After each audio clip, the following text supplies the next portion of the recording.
नमस्कार मेरे नौजवान साथियों, कैसे हैं आप सब। आशा करता हूं आप सभी स्वस्थ और प्रसन्न होंगे तथा लगातार सीख रहे होंगे। मैं Prem, assistant professor PSMPG college geography department Kannauj आपका स्वागत करता हूं अपने YouTube channel geography with Prem में। दोस्तों, मानव भूगोल के अंतर्गत हम जिस टॉपिक की बात कर रहे हैं उसका नाम है मानव पर्यावरण संबंध। ठीक है। और हमने देखा है कि मानव पर्यावरण संबंध को लेकर के 4 विचारधाराएं आई थी। वो कौन कौन सी थी? पहली थी आपकी डिटर्मिनिज्म यानी कि नियतिवाद। दूसरी थी आपकी पॉसिबिलिज्म यानी कि संभववाद। तीसरी थी आपकी न्यू डिटर्मिनिज्म यानी कि नवनियतिवाद। ठीक है, ये 3 विचारधाराएं। और चौथी विचारधारा का जो नाम है वो है आपका प्रसंभाव्यवाद। दोस्तों, आपको ये याद रखना है कि ये संभववाद नहीं है, ये संभाव्यवाद है, यानी प्रोबेबिलिज्म है ये। और वो क्या था? आपका पॉसिबिलिज्म था। तो ये दोनों शब्द डिफरेंस आपको याद रखना है। ठीक है दोस्तों, जब हम बात करते हैं मानव पर्यावरण संबंध की यानी कि इन्वायरमेंट एंड ह्यूमन रिलेशनशिप की बात करते हैं, तो हमने देखा था कि जो पर्यावरण यानी इन्वायरमेंट को महत्व देता है वो कौन सी विचारधारा थी? वो डिटर्मिनिज्म थी यानी कि नियतिवाद थी। और जो विचारधारा मानव को महत्व देती है वो विचारधारा थी आपकी पॉसिबिलिज्म यानी संभववाद थी। ठीक है। और जो दोनों को महत्व देती है यानी कि पर्यावरण को भी महत्व देती है और ह्यूमन को भी महत्व देती है, उस विचारधारा का नाम क्या था? न्यू डिटर्मिनिज्म यानी कि नव निश्चयवाद उसका नाम था। ठीक है। जो डिटर्मिनिज्म थी उसको दिया था रैडजेल महोदय ने, और जो आपका संभववाद है यानी पॉसिबिलिज्म है उसे दिया था ब्लास महोदय ने। लेकिन जो शब्द था पॉसिबिलिज्म वो किसने दिया था? वो फैब्रे महोदय ने दिया था। ये भी हमने बात की थी आपसे। और जो दोस्तों नवनियतिवाद है इसे दिया था टेलर महोदय ने, यानी ग्रिफर्ड टेलर महोदय ने इसे दिया था। ठीक है।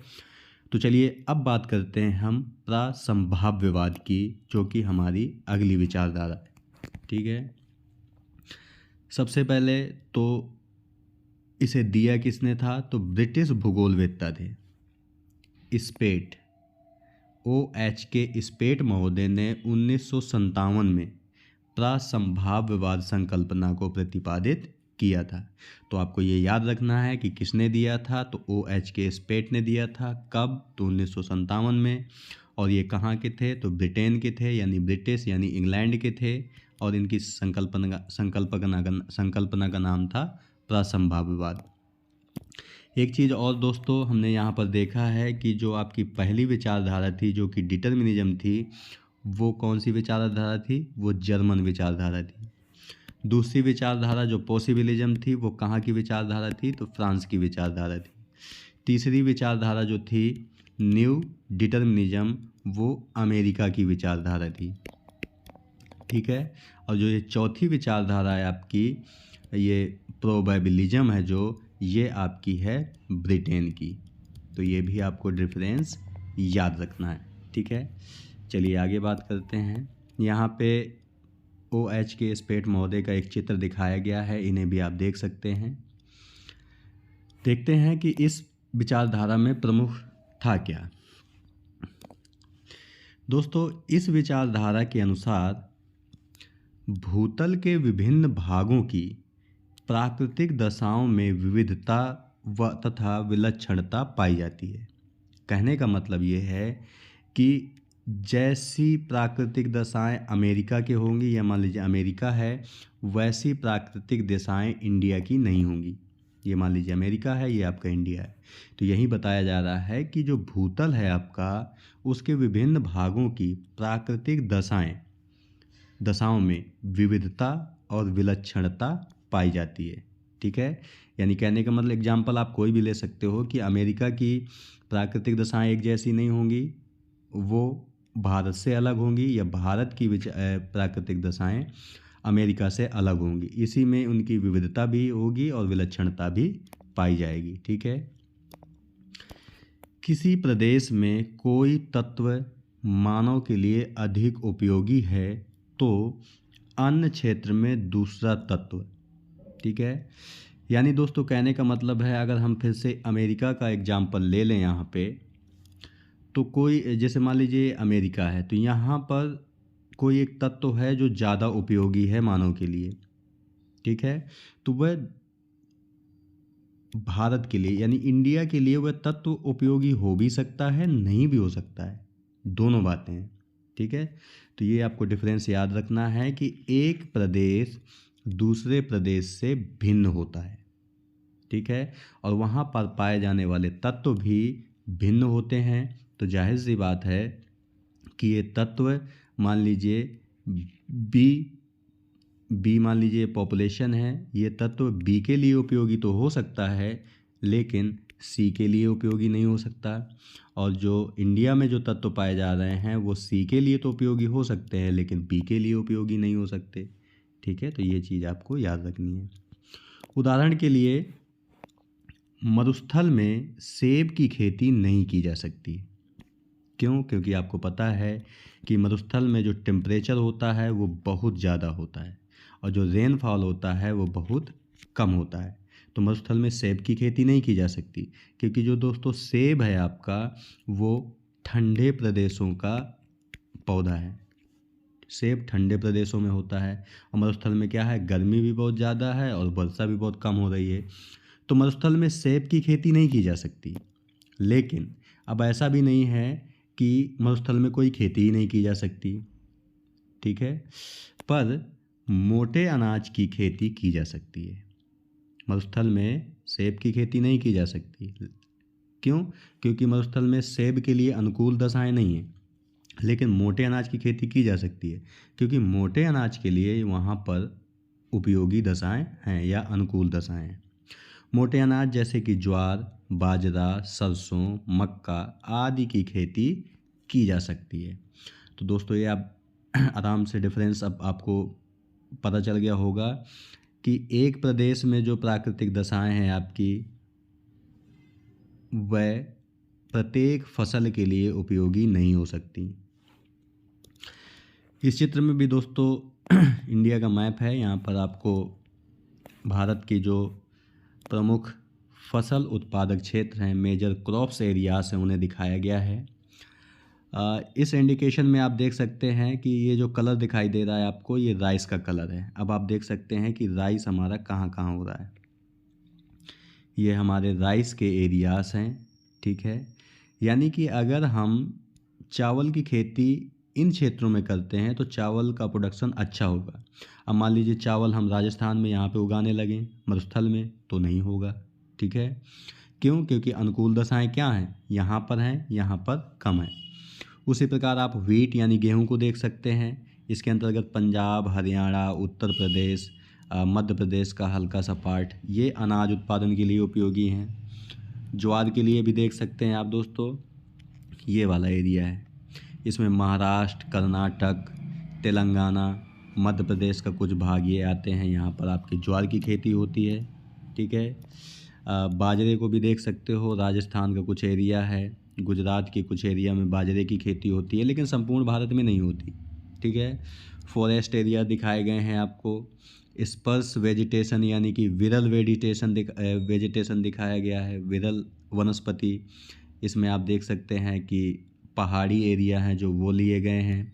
राजस्थान का पश्चिमी भाग लिया गया है। ठीक है, और अरुणाचल प्रदेश का उत्तरी भाग लिया गया है। ये विरल वनस्पति वाले क्षेत्र हैं। ठीक है दोस्तों, तो इस चित्र के माध्यम से भी आप समझ सकते हो कि जो फसलें हैं वो भारत में, एक ही फसल पूरे भारत में नहीं उगाई जा रही है, उसका कुछ निश्चित क्षेत्र है, कुछ निश्चित क्षेत्र हैं। ठीक है, जैसे यहाँ पर है कि areas with to predominate crops, यानी दो फसलें उगाई जाती हैं, तो ये आपके दो फसलों वाले क्षेत्र हैं। ठीक है, तो पूरे भारत में एक ही फसल हर जगह नहीं उगाई जा सकती। क्यों? क्योंकि वहाँ की जो प्राकृतिक दशाएं हैं, यानी कि नेचुरल जो कंडीशन है आपकी, वो प्रत्येक जगह एक सी नहीं है। ठीक है, तो अब मान लीजिए कि जैसे ये पश्चिम बंगाल वाला एरिया है, तो यहाँ पे चावल की खेती अगर हो रही है तो यहाँ की जो नेचुरल कंडीशन है वो चावल के उत्पादन के लिए उपयोगी है। ठीक है, लेकिन इस चावल की खेती राजस्थान में नहीं की जा सकती, क्योंकि राजस्थान में जो प्राकृतिक दशाएं हैं वो चावल के लिए उपयोगी नहीं है। ठीक है, तो अब आप समझ गए होंगे कि प्रसंभाव्यवाद क्या कहने की कोशिश कर रहा है। दोस्तों, मानव के लिए उपयोगी सभी वस्तुएं भूतल के सभी भागों में समान रूप से नहीं पाई जाती। ठीक है, वही बात कही जा रही है दोस्तों यहाँ भी, कि जो भूतल है आपका, मानव के लिए उपयोगी वस्तुएं भूतल के सभी भागों में समान रूप से नहीं पाई जाती, यानी उनमें भिन्नता है। किसी प्रदेश में कृषि के लिए प्राकृतिक परिस्थिति उपयुक्त है, तो किसी प्रदेश में पशुचारण या खनन या औद्योगिक विकास के लिए उपयुक्त है। ठीक है, कहने का मतलब वही है कि मान लीजिए एक प्रदेश ए है आपका, दूसरा प्रदेश बी है। आपको पता है अमेरिका औद्योगिक प्रधान देश है, तो यहाँ पर उद्योगों के लिए अनुकूल परिस्थितियाँ हैं। भारत एक कृषि प्रधान देश है, तो भारत में कृषि से संबंधित प्रमुख प्राकृतिक परिस्थितियाँ उपयुक्त हैं।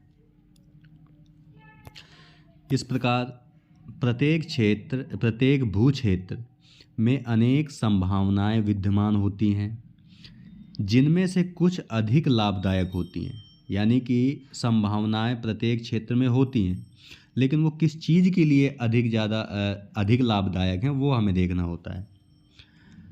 लाभदायक होती हैं अपने हित में। मानव को चाहिए कि वह प्रकृति द्वारा प्रस्तुत विभिन्न संभावनाओं या विकल्पों में से उसका चयन करे जो अन्य की तुलना में अधिक उपयोगी तथा लाभदायक हो। ठीक है, इस बात को हम यहाँ से भी समझ सकते हैं कि मान लीजिए ये आपका डेजर्ट एरिया है, यहाँ पर प्रकृति ने कुछ तत्व प्रदान किए हैं। ठीक है, अब जैसे हमने बताया था कि राजस्थान में सेब की खेती नहीं की जा सकती, सेब की खेती नहीं की जा सकती। ठीक है, लेकिन अब राजस्थान में अगर सेब की खेती नहीं की जा सकती, क्योंकि सेब के लिए जो उपयुक्त तत्व हैं वो यहाँ पर उपलब्ध नहीं है। लेकिन ज्वार, बाजरा, सरसों की खेती राजस्थान में की जा सकती है, क्योंकि यहाँ पर जो तत्व विद्यमान हैं वो इन फसलों के लिए अधिक उपयोगी हैं। ठीक है, यानी मोटे अनाज वाली जो फसलें हैं वो हम आराम से मरुस्थल में कर सकते हैं। ठीक है, तो अब आप समझ गए होंगे कि यहाँ पर क्या कहने की कोशिश की जा रही है कि संभावनाएं तो सभी जगह विद्यमान है, लेकिन हमें वह प्रकृति द्वारा प्रस्तुत विभिन्न संभावनाओं या विकल्पों में से उसका चयन करें जो अन्य की तुलना में अधिक उपयोगी या लाभदायक हो। इसके लिए मनुष्य को भूतल की प्राकृतिक विशेषताओं या स्थानिक संभाव्यताओं को समझना तथा उनमें सर्वोपयुक्त को चुनना आवश्यक होता है। ठीक है, यानी कि कोई क्षेत्र है अगर, तो वहाँ पर जो संभावनाएं हैं उन संभावनाओं में से कौन सी हमारे लिए लाभदायक है सबसे ज़्यादा, उसके लिए हमें क्या करना पड़ेगा, हमें प्रकृति की विशेषताओं को समझना पड़ेगा, वहाँ की संभाव्यताओं को समझना पड़ेगा, तब जाकर हम निर्णय लेंगे और जो सर्वथा उपयुक्त होगा उसका चुनाव करेंगे।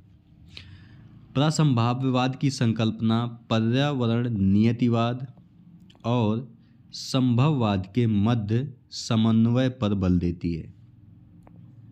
नवनियतिवाद भी समन्वय पर बल देता था दोनों। ठीक है, इसमें प्राकृतिक पर्यावरण की विशेषताओं तथा मानवीय क्षमता एवं कार्यकुशलता दोनों के महत्व पर ध्यान दिया गया है।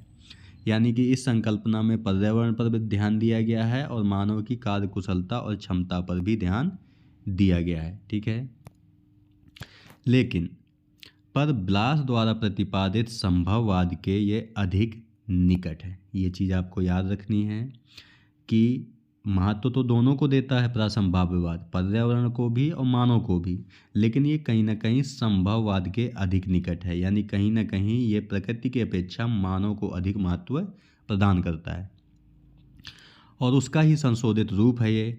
किंतु इसमें प्रकृति के महत्व पर भी ध्यान दिया गया है, प्रकृति को पूर्णतः नकारा नहीं गया है।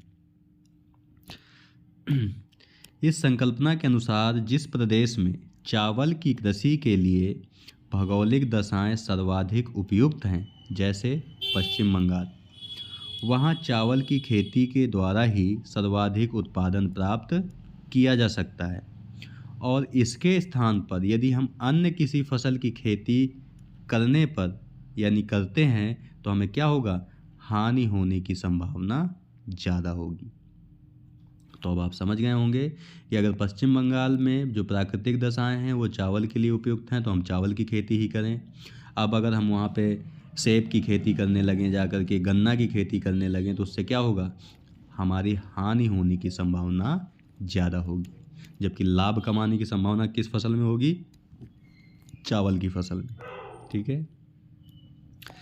इस प्रकार जिन प्रदेशों में जिन उत्पादनों के लिए प्राकृतिक परिस्थितियां उपयुक्त हों वहां उन्हीं का उत्पादन करना लाभदायक तथा मानव के हित में होता है, और अगर ऐसा इंसान नहीं करता है मानव तो उससे उसे भारी मात्रा में नुकसान उठाना पड़ सकता है। इस प्रकार प्रासंभाव्यवाद तमाम उपलब्ध विकल्पों में से अधिक उपयोगी विकल्प के चुनाव पर बल देता है।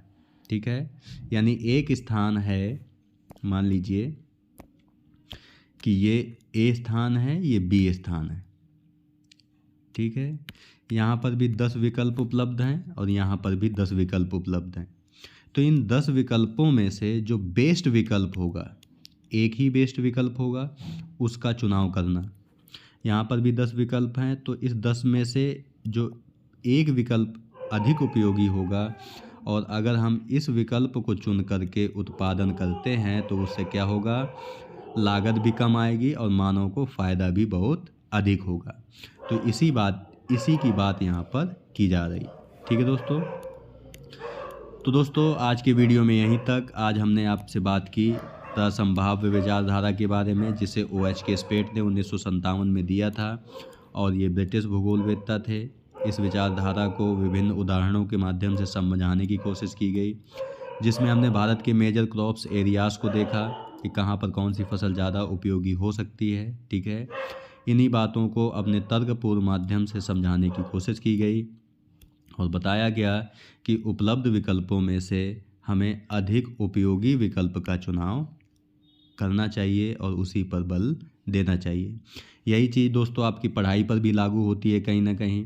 मान लीजिए आप 4 सब्जेक्ट पढ़ते हैं, ठीक है, तो चारों सब्जेक्ट आपको इक्वल रूप से अच्छे नहीं लग सकते या समझ में नहीं आ सकते।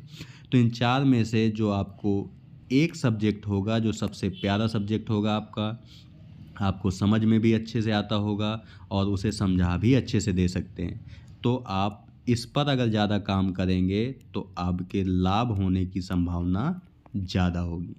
ठीक है, तो इन्हीं विचारधाराओं को अपने जीवन पे भी अगर लागू करते हैं और हमारे पास जो विकल्प उपलब्ध हैं उनमें से हमें बेहतर जो विकल्प होता है आपके पास, उस पर अगर काम ज़्यादा करोगे तो आप बेहतर रिजल्ट पा सकते हो। ठीक है दोस्तों, तो आज के वीडियो में दोस्तों यहीं तक।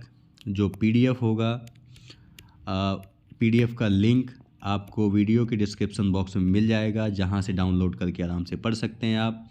तो मिलते हैं आपसे नेक्स्ट वीडियो में एक नए टॉपिक के साथ। यहाँ पर दोस्तों ये जो मानव पर्यावरण संबंध से संबंधित टॉपिक है ये यहीं पर समाप्त होता है। अब हम बात करेंगे एक अगले टॉपिक की, जो नया टॉपिक होगा हमारा। तो मिलते हैं आपसे नेक्स्ट वीडियो में एक नए टॉपिक के साथ। तब तक के लिए नमस्कार। आप प्रसन्न रहिए, खुश रहिए, मुस्कुराते रहिए और लगातार सीखते रहिए, कभी अपने लिए तो कभी अपनों के लिए। धन्यवाद। जय हिंद दोस्तों।